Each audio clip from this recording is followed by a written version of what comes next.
refleksi pembelajaran yang berpusat pada murid. Kelompok 2, materi pembelajaran yaitu pelajaran bahasa Indonesia kelas 4 tentang memahami informasi melalui gambar.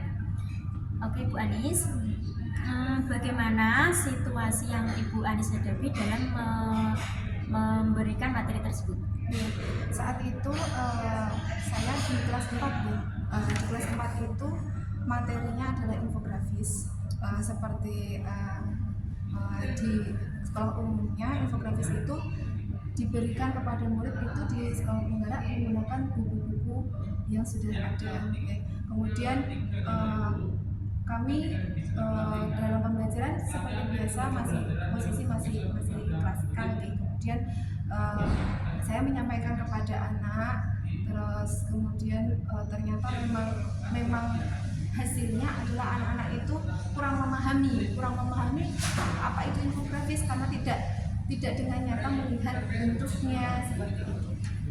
Dan hal tersebut apa yang menjadi tantangan untuk Bu Anis? Iya, tantangannya yang utama adalah karena anak-anak itu dari desa, kemudian di sekolah juga tidak boleh posisi tidak membawa HP. Jadi ketika menerangkan anak-anak itu tidak bisa melihat secara nyata infografis itu seperti apa karena hal baru. Terus kemudian anak-anak kebingungan melihat informasi dari itu hanya sebatas dari gambarnya saja, bagian-bagiannya juga kurang memahami. Nah, kemudian akhirnya yang seperti itu tadi, jadi anak-anak kurang paham akhirnya. Dan tantangan yang utama karena memang kita tidak menemukan infografis di sekitar lingkungan sekolah seperti itu. Dengan penjelasan Bu Anis tersebut, maka apa aksi yang jenengan lakukan?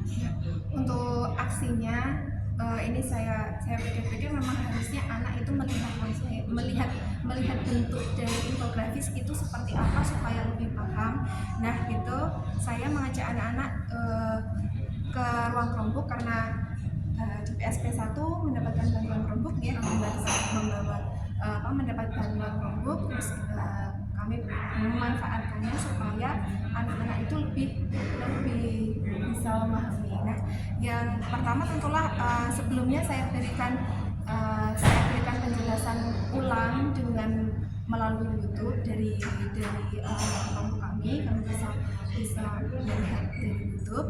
Terus selanjutnya saya coba anak-anak untuk mencoba sendiri membuat infografis. Membuat infografis itu saya memanfaatkan aplikasi Canva. Nah, dari Canva ini saya memberi contoh juga seperti ini modelnya.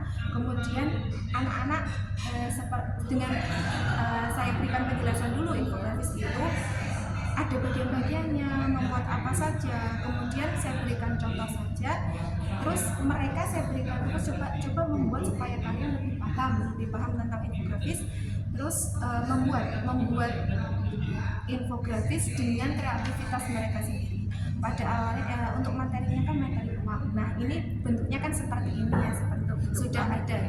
Nah, ini saya bebaskan anak-anak tidak harus seperti ini. Yang penting ada muatan informasinya, ada gambarnya, dan ada informasi yang bisa diambil dari orang yang nanti melihat infografis buat jadi anak-anak membuat infografis seperti ini mengenai uang, dan mereka juga belajar ini cara selanjutnya juga mendapatkan pengetahuan caranya mendownload gambar, kemudian dimasukkan ke dalam Canva dan diolah menjadi bagus sekali, Bu.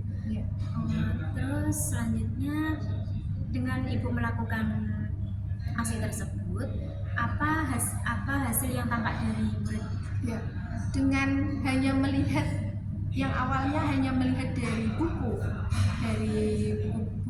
paket ya, kemudian ada buku penunjang, itu mereka kan hanya melihat saja, hanya melihat bagian-bagiannya.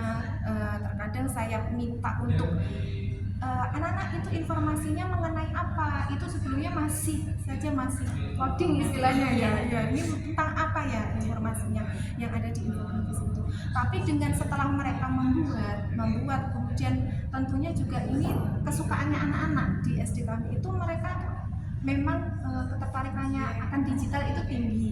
Nah, kemudian saya bebaskan sekalian, buatannya sekreatif mungkin, terserah anak-anak, yang penting ada informasi yang bisa diambil dari infografis tersebut. Ternyata dengan begitu, karena sesuai dengan minat anak, mereka membuat sendiri informasinya dengan mengetik sendiri, kemudian mendownload sendiri gambar-gambarnya. Ternyata hasilnya anak-anak lebih paham tentang infografis yang mereka buat. Nah, dari situ dengan pengalaman mereka itu, setelah mereka mendapatkan infografis yang baru, ternyata mereka bisa tahu, oh kalau seperti ini informasinya seperti ini, terus gambarnya itu ternyata mengenai ini, seperti itu. Bagus sekali hal yang sudah Bu Anis lakukan. Dari perbincangan kita tadi, Bu Anis sudah melaksanakan itu ya, dan itu sudah berdampak pada murid. Terima kasih atas informasinya Bu Anis. Semoga pembelajaran tersebut akan terus berlanjut dan sesuai kebutuhan anak. Terima kasih Bu Anis.